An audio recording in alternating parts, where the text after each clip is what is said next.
S&P 500 peut-il échapper à la correction à 6200 points? Le marché peut rester irrationnel plus longtemps que vous ne pouvez rester solvable. Chers amis, première partie de cette vidéo, pourquoi se poser la question?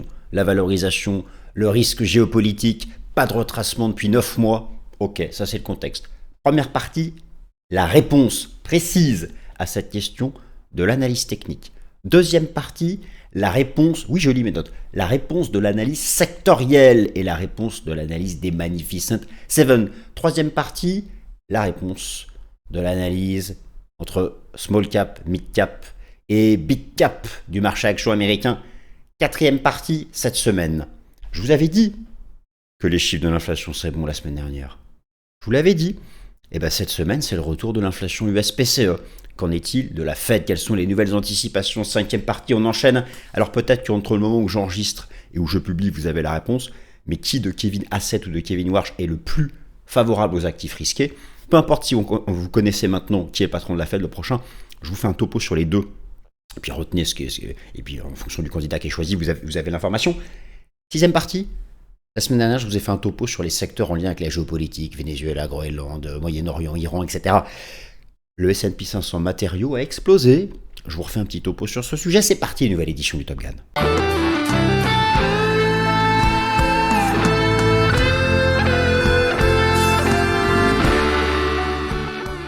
Cette émission vous est présentée par Swissquote. Le contenu de cette vidéo ne constitue en aucun cas un conseil financier. Merci à tous. Chers amis, ravi de vous retrouver. Alors maintenant, je fais comme ça. Je commencerai chaque Top Gun et chaque Fast and Forex. La première minute, je vous donne le plan. Ça vous plaît, vous restez. Ça vous plaît pas, vous restez pas. Et ensuite, je blablate. Non, parce qu'on disait que je blablatais trop d'un coup et qu'on savait pas ce qu'allait arriver. Voilà, maintenant, je vous ai donné le plan. Mais franchement, restez parce que là, j'ai vraiment... je vais aller dans les détails. Ce qu'il faut bien comprendre, le S&P 500 corrigé à 6200 points. Il faut casser un support. Pour qu'il casse un support, un indice n'existe que parce que des actions le composent. Pour qu'il casse un support, il faut que les actions qui le composent cassent un support. Or, elles ont tout un poids différent. Pour que le S&P 500 casse un support, il faut que le secteur de la tech casse un support. Pour que le secteur de la tech casse un support, il faut que les actions des Magnificent Seven cassent un support. Justement, ça tombe bien, la semaine prochaine, c'est leur résultat trimestriel. Et là, elles sont toutes sur des niveaux techniques pivots. J'en peux plus. Elles sont toutes sur des niveaux techniques pivots. Le S&P 500 retracera 6200 points vers sa moyenne mobile à 200 jours le jour où ces 7 actions casseront les supports. Elles cassent pas, c'est bullish. Elles cassent, c'est bearish. Point final. Point final. Pas plus compliqué que ça. Oui, il y a les autres secteurs, mais il ne se passera rien de majeur sur le S&P 500 sans que le signal soit donné par le secteur de la tech. Alors bien sûr, il y a plein de choses à faire après sur les secteurs en particulier. Je vous ai notamment parlé du secteur des matériaux qui a explosé à la hausse, mais en lien avec toute l'actualité géopolitique. Et Venezuela, Groenland notamment, pour les entreprises américaines. Bon. Donc, là, on va faire un truc complet. C'est la question que tout le monde se pose. Oui, c'est vrai que ça fait beaucoup. 9 mois sans retracement. Le SP500 a déjà fait mieux, a déjà fait pire. Mais clairement, cette correction nous pend au nez. Sauf qu'à l'appeler toutes les semaines, il y en a qui, depuis des mois, vous disent ça va corriger, ça va corriger, ça va corriger, ça va corriger, ça va corriger. Ça corrige jamais. Mais ça viendra, tôt ou tard. Peut-être pas forcément 6002 $. Pourquoi 6002 ? J'aurais pu... Alors, j'ai arrondi, c'est l'ancien record historique. C'est faire un retour à l'ancien record. Voilà. Et avant ça, il y a par exemple la moyenne mobile à 200 jours, qui est plutôt à 6004, 6005. C'est plus crédible qu'un jour intervienne un retest des 6005. 6002, il faudrait un choc exceptionnel. Bon, dans tous les cas, on va regarder ça en détail. Ce qu'il faut donc bien comprendre, c'est que ce S&P 500, s'il existe, parce qu'il y a des actions dedans, et je ne vous apprends rien, les secteurs de la tech, c'est mathématique. Hein. Mathématique, attention, truc de base, cours de CE2. Un indice n'existe que parce que des actions le composent, elles sont rassemblées dans des secteurs. Bon, vous savez que chacune de ces actions impacte le S&P 500 en fonction de sa market cap. Donc forcément, lorsque vous avez 7 actions qui, par leur seul mouvement, créent 40% de la variation du SP500, et que les 493 autres n'expliquent que 60%, et sachant qu'elles n'avancent pas ensemble, alors que les acteurs de la tech sont fortement corrélés. Donc vous avez 7 actions qui pèsent 40% de l'indice hyper corrélées, 493 qui en pèsent 60% certes, mais qui avancent dans tous les sens différents. Donc il ne se passera rien sans ces Magnificent Seven. Nous sommes dans la saison des résultats trimestriels. Vous savez bien que les bénéfices réalisés, les perspectives de bénéfices, si c'est si optimiste pour le SP500 cette année, c'est encore une fois grâce à la tech. Et j'ai fait le tour d'horizon technique des Magnificent Seven, des Mac 7. Et là, c'est magnifique. Il y a des niveaux techniques identifiables partout, des pivots techniques partout. Même, je vais vous faire l'analyse technique de l'indice sectoriel du secteur de la tech. Pareil, il est sur un pivot. Donc, on tient les pivots, ces boules, on les casse, on retrace. On tient les pivots, ces boules, on les casse, on retrace. Voilà, alors, j'enregistre la vidéo, bien sûr, je la publie lundi matin à 6h. Comprenez-moi bien que je ne l'enregistre pas de minuit à 6h. Donc, j'enregistre souvent la vidéo 3-4 jours avant. Peut-être que ce lundi, vous savez qui est le nouveau patron de la Fed, entre Kevin Hassett ou Kevin Warsh. Il y a une vraie différence dans les deux dans leur rapport aux actifs risqués en bourse. Donc je vous remonte un tableau comparatif sur ce sujet. L'inflation US, vous avez montré que l'inflation temps réel confirmait les chiffres de décembre. Beaucoup doutaient, non, on est à 3. Bah non, on n'est pas à 3. Bah non, ça a été confirmé à la semaine dernière à 2,6. Cette semaine, vous avez 2 PCE. Les 2 PCE en retard à cause du shutdown, ils sont publiés cette semaine. Là, 22 janvier. Avant la fête finalement, qui est le 28. Le PCE temps réel, pareil, il drop. Je dis pas qu'il n'y a plus d'inflation, mais on est quasiment revenu au régime d'avant, quasiment. Il faut l'accepter. Bon. Voilà. Et puis donc je veux aussi refaire un tour d'horizon de ces secteurs. Là on parle pas de la tech, parce qu'il y en a marre de la tech. Alors c'est des secteurs dont personne ne parle parce qu'ils pèsent 3, 4, 5, 6%. Reprenez mon Fast and Forex de la semaine dernière. Je vous ai montré le poids de ces secteurs dans l'indice. Oui, ça pèse pas grand chose dans le calcul du SP500. N'empêche qu'il y a des configs techniques hyper intéressantes sur des secteurs moins valorisés, avec une analyse technique avec encore du potentiel et en plus en lien avec le Venezuela, le Groenland, toutes ces perspectives géopolitiques que l'administration Trump essaie de favoriser dans le principe de l'America First pour les entreprises américaines. Voilà. Bon. Mais je vais juste vous remontrer les secteurs qui comptent. J'ai creusé un peu plus sur le sujet, sur cet aspect géopolitique, dans le Fast and Forex de la semaine dernière. Donc si ça vous intéresse, vous pouvez le regarder. Voilà les amis, eh bien écoutez, le S&P 500 peut-il échapper à la correction vers les 6200 points? Bienvenue à la nouvelle édition du Top Gun. Le S&P 500 peut-il échapper à la correction à 6200 points? Répondons de manière construite et argumentée.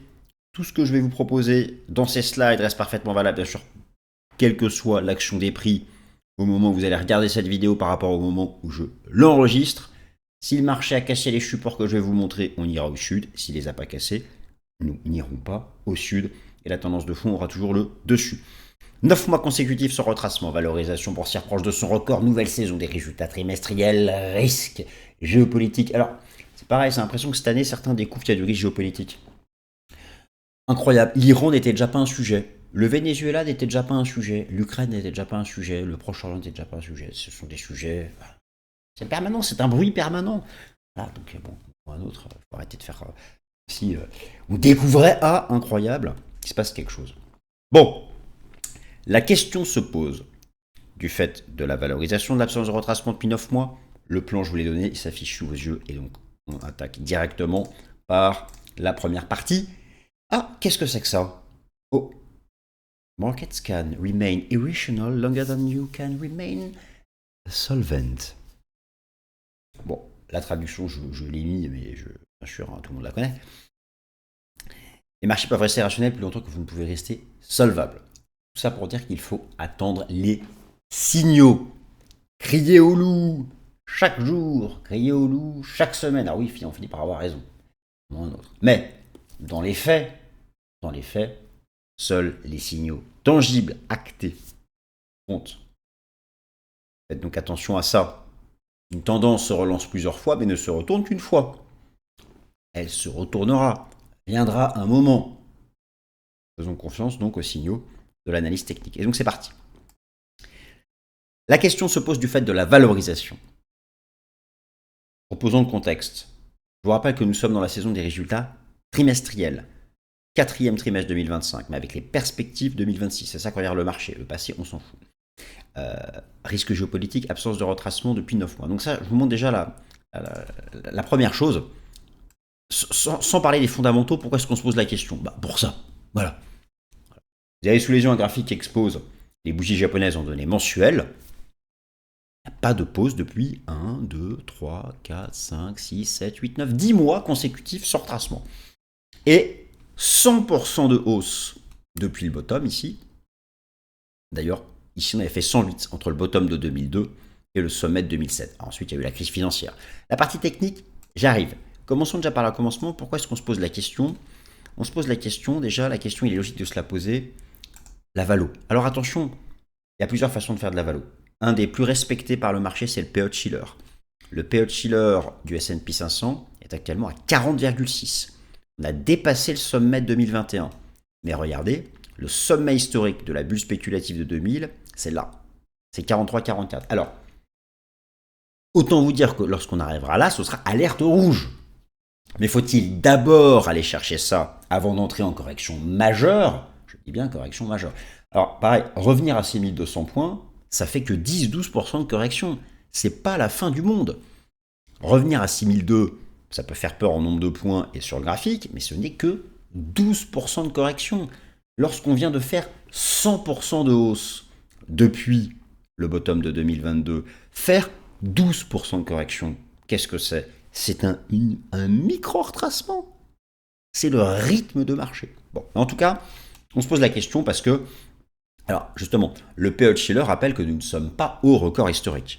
Nous sommes en approche. Alors, il y a d'autres façons de valoriser le marché, mais le PE Shiller est quand même extrêmement respecté. Mais il faut effectivement regarder d'autres aspects. Vous avez notamment ici le PE Forward, où là, par contre, le Price Earning Forward, le prix du marché par rapport aux bénéfices anticipés des 12 prochains mois, nous avons approché le record absolu là, de 2020. Nous sommes là maintenant légèrement en retrait, mais effectivement, nous sommes dans une zone haute.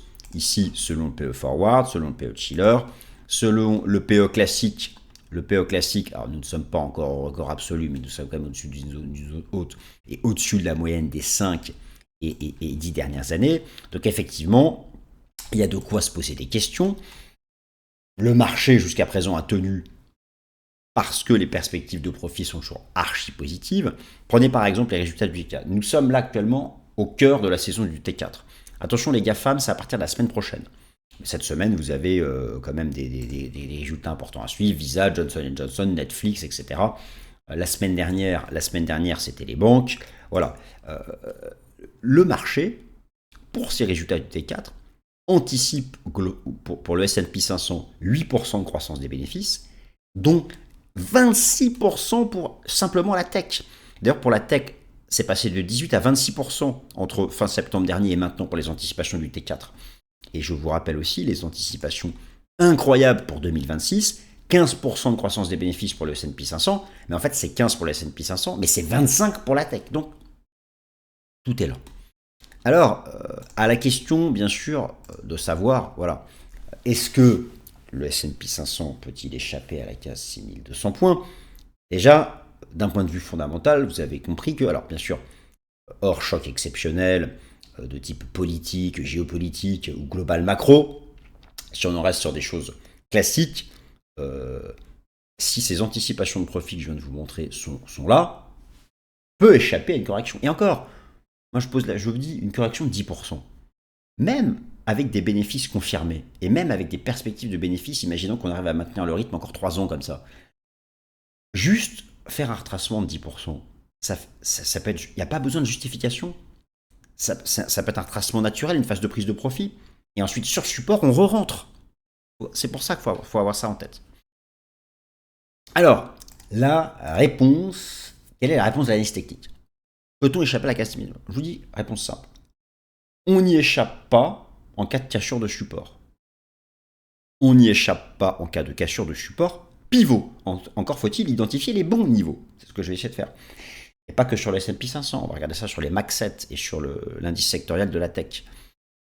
Donc, peut-on échapper à ça? Donc, alors, en mensuel, vous voyez où est-ce qu'on est, très bien. Il n'y a pas de divergence mensuelle. C'est vrai que toutes les fins de gros bull market précédents depuis 25 ans, il y avait des divergences mensuelles. Nous n'avons pas encore une divergence mensuelle. En weekly, oui, on est dans un haut de canal, VAC 5, etc. Mais là, on n'est même plus en surachat en weekly. Bon, même d'une certaine façon, on serait sorti par le haut du canal. Le canal, je l'ai remis ici. Voilà, la question, le retracement à 6002, c'est ça. Pourquoi 6002? Bah regardez, c'est l'ancien record. C'est l'ancien record historique. Lors de la guerre commerciale, les annonces des tarifs douaniers, en avril dernier, nous avons fait un retour à l'ancien record. Mais ce fut un choc donc exceptionnel qui causa ce retour à l'ancien record. Là, repasser de cette zone à 6002, c'est moins 12. Moins 12, c'est pas énorme, moins 12. Là, on a fait moins 20 quand même. Moins 12, ça peut se faire sans choc exceptionnel. Donc, on y échappe si on ne casse pas de support. C'est quoi les supports? Je vous remontre ici les enseignements du système Ichimoku. C'est tellement propre, c'est archi propre. Au-dessus du Kumo, c'est boule, on casse, on retrace. En dessous du Kumo, c'est boule. On trace, le Kumo, c'est le nuage daily du système Ichimoku là. Donc, on retrace. Au-dessus du nuage, c'est boule, on casse, on retrace. Donc, là, quand j'enregistre cette vidéo, c'est peut-être différent ce lundi matin, mais vous voyez, pour l'instant, on tient les supports. Donc, quels sont les supports à surveiller? Le premier, court terme, c'est 6009, mais le vrai niveau, c'est 6700, 6750. Donc, 6009 court terme, on casse 6009, on va à 6750. Par contre, voilà, c'est casser 6750 qui crée un retracement qui sera compris entre 6005 et 6002. Ce niveau horizontal, moyenne mobile à 200 jours, et donc les 6166, quand je dis 6002, j'arrondis, hein, les 6166, qui est l'ancien record. Donc, voilà le niveau, c'est 6750. Peut-on échapper à une forte correction? Oui, tant que le marché tient 6750 points. Non, en cas de cassure de ce niveau. Alors, d'un point de vue quantitatif, attention, le pourcentage d'actions au-dessus de la moyenne mobile à 50 jours remonte en zone de surchauffe, mais il n'y est pas encore. RAS, par contre, du côté du positionnement institutionnel, selon le rapport Commitment of Traders, le positionnement des asset managers sur le contrat futur S&P 500, la position nette reste bullish.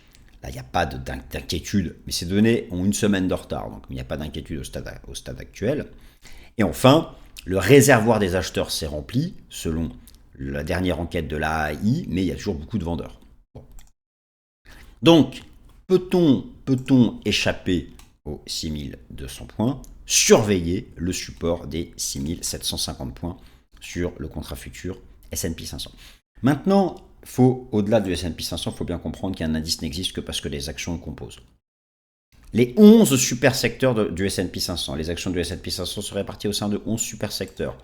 Vous avez ici les 11 super secteurs du S&P 500, Communication Services, Consumer Discretionary, Consumer Staples, énergie, financière, santé, industrie, la tech, matériaux, immobilier, utilities, leur poids dans l'indice. Comprenez bien que si le S&P 500 doit casser un support ou ne pas casser un support, c'est que les secteurs qui comptent le plus cassent ou ne cassent pas de support. Un secteur écrase tout le monde. Un secteur écrase tout le monde. Le secteur Information Technology, 70 actions sur 500, 34% du calcul de l'indice.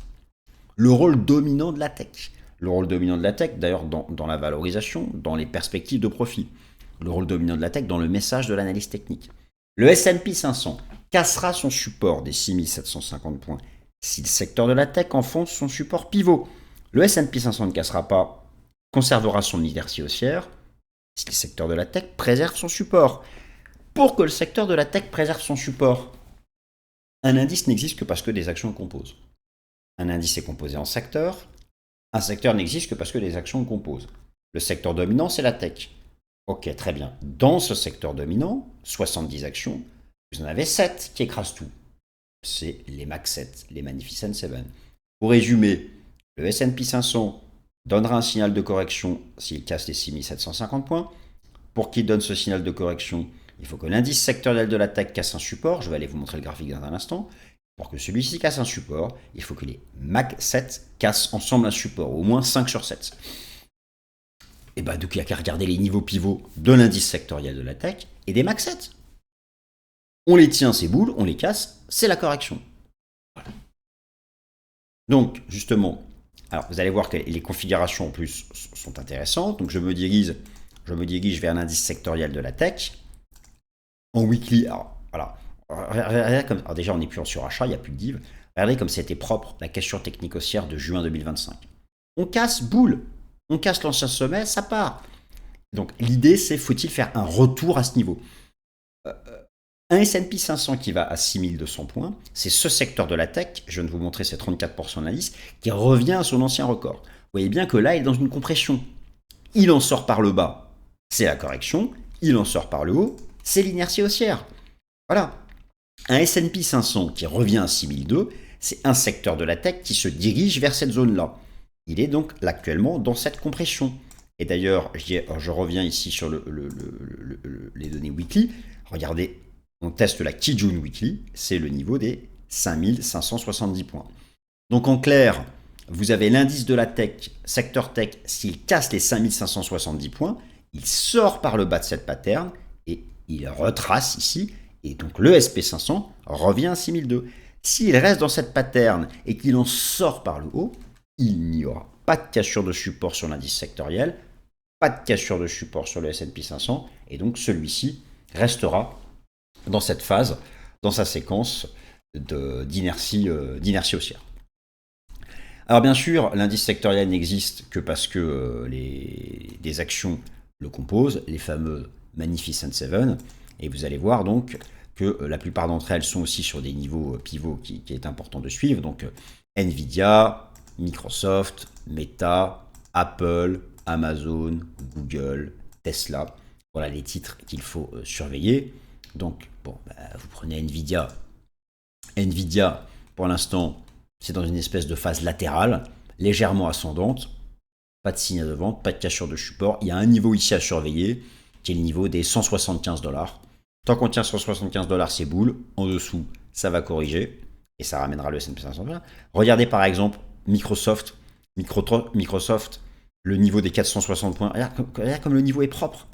L'ancien record de 2024. Au-dessus de ça, c'est bullish. On casse ce niveau, ça va retracer fort. Mécaniquement, le S&P 500. Donc, à la question de savoir, est-ce que le SP 500 va casser 6750 points? Il faut surveiller ce niveau sur Microsoft. Il faut surveiller ce niveau-là sur l'action Nvidia.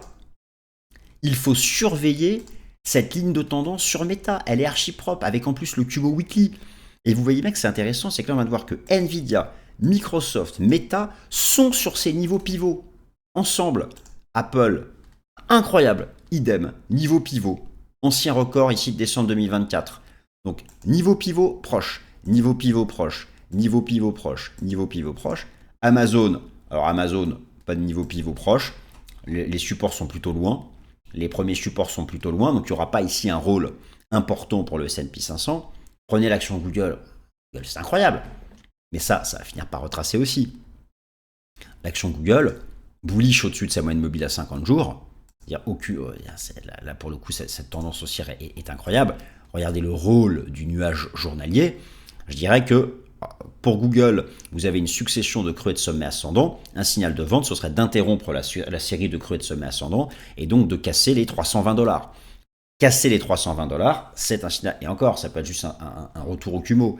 Donc, là, on voit que... Mais si vous voulez, si vous avez ensemble, alors sur l'action Tesla, vous avez vraiment ce niveau ici à des 430 $ à surveiller, toute cette zone-là, tout cet intervalle-là des 405-430 $, au-dessus duquel c'est bullish. Donc là, vous avez quand même des niveaux moi, je vous conseille vraiment d'aller sur l'horizon de temps, sur l'horizon de temps hebdomadaire. Vous avez quand même des niveaux pivots, qui sont assez puissants sur l'ensemble de ces GAFAM. Et on voit que la plupart de ces titres sont positionnés dessus. Je trouve notamment celui de Microsoft qui est assez pertinent. Et vous avez la semaine prochaine les résultats trimestriels. Donc vous voyez bien que tant que ces niveaux tiennent sur les Max 7, ça va être difficile d'envisager une correction forte du S&P 500. Ces niveaux 7, le SP 500, naturellement, se dirige en direction des 6002. Pour résumer, finalement, ces Max 7, je trouve que l'analyse technique de l'indice sectoriel de la tech, donc S5 INFT sur TradingView, vous avez cette compression, c'est ça qu'il faut suivre. On en sort par le bas, c'est la correction, on en sort par le haut, bien écoutez, l'inertie haussière continuera de se déployer. le Russell 2000 après le lead. Alors là, je suis content parce que je vous ai montré tous les signaux techniques haussiers que donnait le Russell 2000 depuis maintenant plusieurs semaines. Le breakout a été confirmé. Et là c'est pareil, si vous voulez, il y a une sorte de rotation. Regardez le ratio entre les small cap et les big cap US. Et là, nous sommes vraiment dans une zone basse et tout proche. Regardez ici. La dernière fois, regardez ici, le dernier signal, c'était pendant la crise sanitaire, novembre-décembre 2020. Et ça avait explosé à la hausse. Ça, c'était grâce à la liquidité de la Fed. Et bien là, regardez, on reteste le même niveau. Je suis sur le ratio Russell S&P 500. On reteste le même niveau d'accélération. Pas sûr que ça passe. Mais si ça passe, ça veut dire que les small caps vont faire mieux que le SP500. Il y a un rattrapage de la profondeur du marché.